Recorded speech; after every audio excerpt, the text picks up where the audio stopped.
This next video is about dividing rational expressions. And just before we dive into dividing rational expressions with variables all over the place, I'm just going to remind you how to divide fractions in general. 8/9 divided by 16/3. You may have learned a lot of different little catchphrases for this. But what it comes down to is when you want to divide by 16/3, that's the same thing as multiplying by 3/16. 8/9 times 3/16. Dividing by something is just like multiplying by its reciprocal. Just like dividing by 2 is the same thing as multiplying by 1/2. And so now that I've done this, we can reduce things. This is a good skill to remember that we have. 8/16 can reduce to 1/2. 3/9 can reduce to 1/3. And I've canceled everything out of the numerator, so I do need to hold the place with a 1. And the denominator is now 3 times 2. That skill, that dividing by a fraction is the same thing as multiplying by its reciprocal, works for factors also, works for rational expressions too. So what I'm going to do in this is, I'm going to jump down to this third one.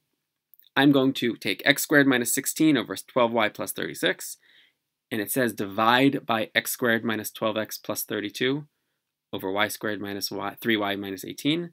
I'm going to rewrite that as multiplying by the reciprocal. And I'm going to write it out the long way first. Normally what I would actually do here is factor now before rewriting it as multiplication, or at least factor that first fraction. But I want to have this shown in the video what I'm doing, so I'm not going to factor quite yet. I'll do that in about a second. Our first step is to rewrite that as multiplication, multiplying by the reciprocal of the divisor.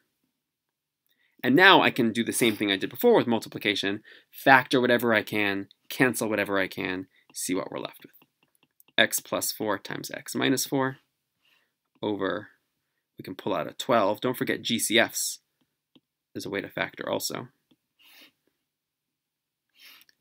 And I'm just going to make this one giant fraction. Y squared minus 3y minus 18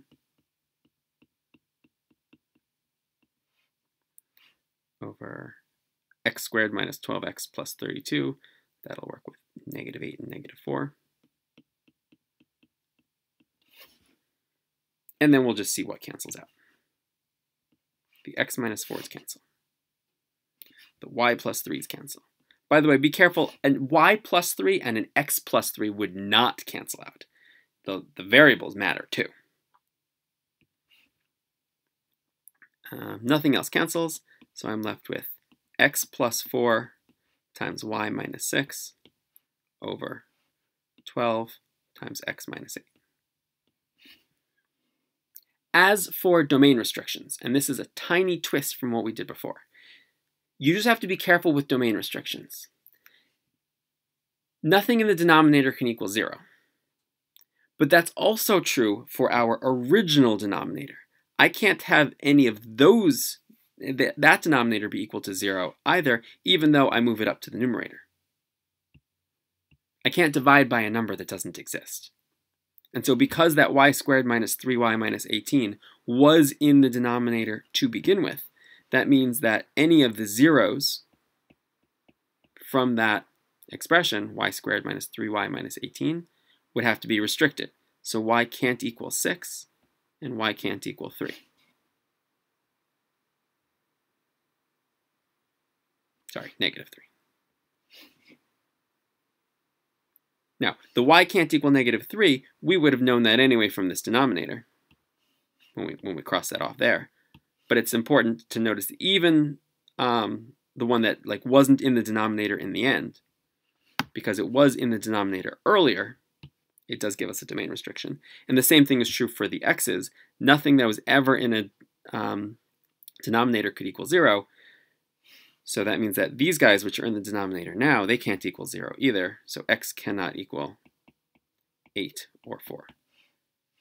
And just make sure you include that as part of your answer.